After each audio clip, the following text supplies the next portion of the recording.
Shalom, kami dari kelompok 9 dengan saya sendiri Fiska Marina, akhiran NIM 18.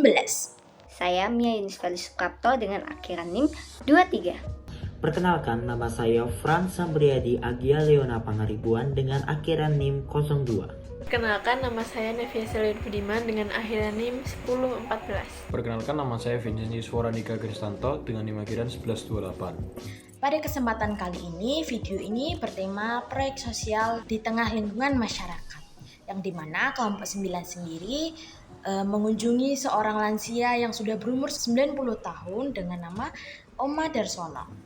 Selamat saya di GKI. Belum pernah ada mahasiswanya yang mengunjungi saya. Baru sekarang ini.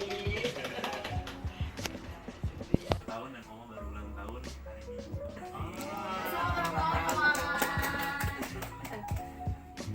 Asmumase.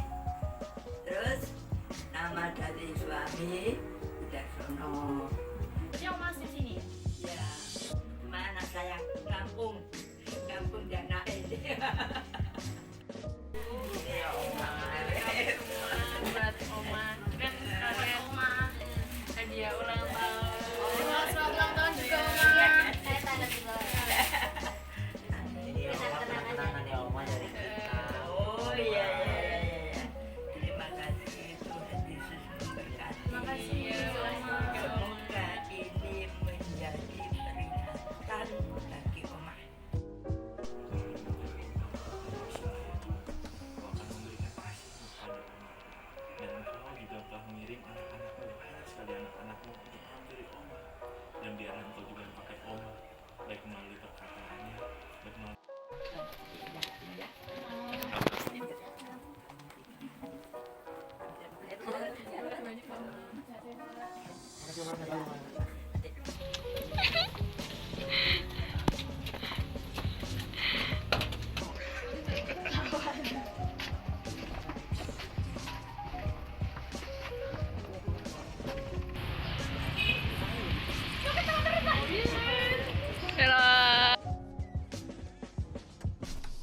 Oma Darsono merupakan lansia yang tempat tinggalnya bersifat kontrakan dan berpindah-pindah. Sehingga di usianya yang ke-90 ini, Oma Darsono tidak mempunyai rumah. Namun pada umurnya yang ke-90 tahun ini, Oma Darsono masih bisa diajak berkomunikasi. Tujuan kita mengunjungi Oma Darsono selain untuk membantu adalah untuk menemani dengan mendengarkan cerita Oma dengan segala nasihat yang diberikan untuk generasi muda. Oma adalah sosok yang sayang pada anak muda. Dengan penuh kasih sayang, ia menuntun dan memberikan sejumlah pengalaman semasa hidupnya supaya pada saat generasi yang mendatang, kita bisa lebih lagi menjadi pribadi yang peduli dan selalu mengingat akan Tuhan di dalam segala persoalan hidup kita. Semasa hidupnya, belum pernah ada yang mengunjungi Oma Darsono untuk mendengarkan.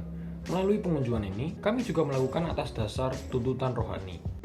Bentuk bantuan yang kami berikan kepada Oma Darsono adalah barang, yaitu sembako dan kenang-kenangan berupa lukisan Tuhan Yesus dan salah satu ayat Alkitab, yaitu 1 Petrus 5 ayat 7, karya salah satu anggota kelompok kami. Alasannya, karena sembako yang berisi beras dan minyak tersebut diharapkan dapat membantu Oma tersebut dalam ekonominya, dan lukisan tersebut kiranya dapat menjadi kenang-kenangan akan kunjungan kami, serta selalu mengingatkan Oma Darsono bahwa Tuhan selalu menyertainya. Selain itu, kami juga memberikan penghiburan melalui kunjungan kami karena lansia seringkali merasa kesepian. Dalam Matius 25 ayat 35-40, Yesus mengajarkan bahwa segala sesuatu yang kita lakukan untuk membantu sesama, termasuk memberi makan dan mengunjungi yang kesepian, kita melakukannya untuknya. Maka dari itu, kami memberikan sesuatu yang tidak hanya teringat sesaat, tetapi bisa teringat selalu.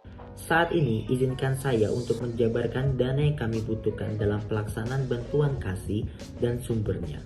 Yang pertama, kami membeli figuran dengan harga 14.500, beras 59.500, dan minyak 15.500. Dengan total dana yang kami butuhkan yaitu 89.500. Sumber yang kami dapatkan yaitu dari iuran anggota di dalam kelompok kami yang terdiri dari 5 orang. Per anak kami berikan iuran 17.900 yang kami bulatkan menjadi 18.000. Refleksi diri dapat saya petik dari proyek sosial di tengah masyarakat dan mengunjungi Oma Darsono adalah bagaimana kita Oma Darsono membagi perjalanan hidup dari dia kecil sampai dia sudah berumur 90 tahun. Bagaimana dia mengatakan harus hidup di dalam Tuhan, harus hidup dalam kasih Tuhan, harus hidup mengasihi sesama, harus rajin beribadah, dan juga Oma Darsono mengatakan dia sangat senang dikunjungi oleh kita. Seperti sebelumnya dia tidak pernah dikunjungi oleh siapapun atau anak-anak muda, dia berasa filmnya muda lagi.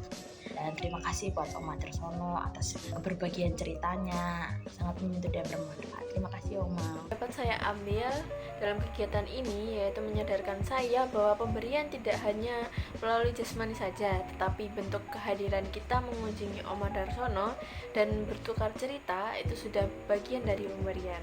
Setiap manusia pasti pernah merasakan kesepian, sehingga adanya sesama manusia kita harus saling menghibur dan mendoakan. Dari perjalanan hidup Oma Darsono juga saya diingatkan untuk selalu bertekun, taat, setia dalam Tuhan selagi masih muda. Dari kunjungan kepada Oma Darsono, saya merefleksikan bahwa saya semakin yakin akan kasih dan penyertaan Allah dalam hidup saya. Sebagai orang Kristen, berapapun umur kita, tidak menjadi batasan untuk melayani. Kita harus tekun dan tulus untuk melayani sesama agar menyebarkan kasih Allah kepada sesama hingga penjuru dunia. Apa yang dapat saya ambil setelah mengunjungi rumah Oma Darsono adalah betapa banyaknya pengalaman hidup yang sudah dilalui oleh Oma Darsono sendiri. Menurut yang saya pelajari dari Oma Darsono, kita harus mau untuk melayani sesama kita. Walaupun sesulit apapun keadaan kita harus mau untuk berbuat baik dengan apa yang kita punya sekarang. Selain kepada sesama, yang dapat saya ingat dari Oma Darsono adalah betapa taatnya beliau dengan Tuhannya. Bahkan di saat pagi-pagi buta yang lebih tepatnya jam 2 subuh, Oma Darsono selalu berdoa kepada Tuhan untuk berterima kasih atas semua yang beliau dapat hingga sampai hari ini. Ketaatan adalah yang paling penting, karena tanpa ketaatan, Tuhan tidak akan mendengar doa dan permohonan kita. Saya dapat mempelajari bahwa kita sebagai orang Kristen harus mau untuk hadir di tengah orang-orang yang kekurangan dan kesepian. Dimana dari kegiatan ini saya sendiri kagum melihat seorang oma dengan usia 90 tahun tapi masih semangat untuk menyebarkan kasih kepada sesamanya. Dalam kegiatan ini juga saya dibentuk menjadi pribadi yang mau selalu peduli dengan orang-orang di sekitar saya tanpa harus mengenal sekalipun. Juga belajar bagaimana mau menyisihkan sedikit dari berkat yang saya punya untuk diberikan sebagai bantuan kepada seorang oma dengan usia 90 tahun. Memang tidak seberapa bantuan yang saya berikan, tetapi perjuangan untuk menyisihkan itu bagi saya cukup berat sekali. Dan saya juga patut bersyukur dengan adanya tugas ini saya dibentuk menjadi pribadi Kristen yang tidak hanya hadir di tengah kesukaan atau kesuksesan orang lain, tetapi juga dituntut untuk hadir di tengah-tengah orang-orang terkasih kita yang kesepian dan juga perlu untuk rangkulan. Selamat ulang tahun Oma Darsono yang ke-90 tahun.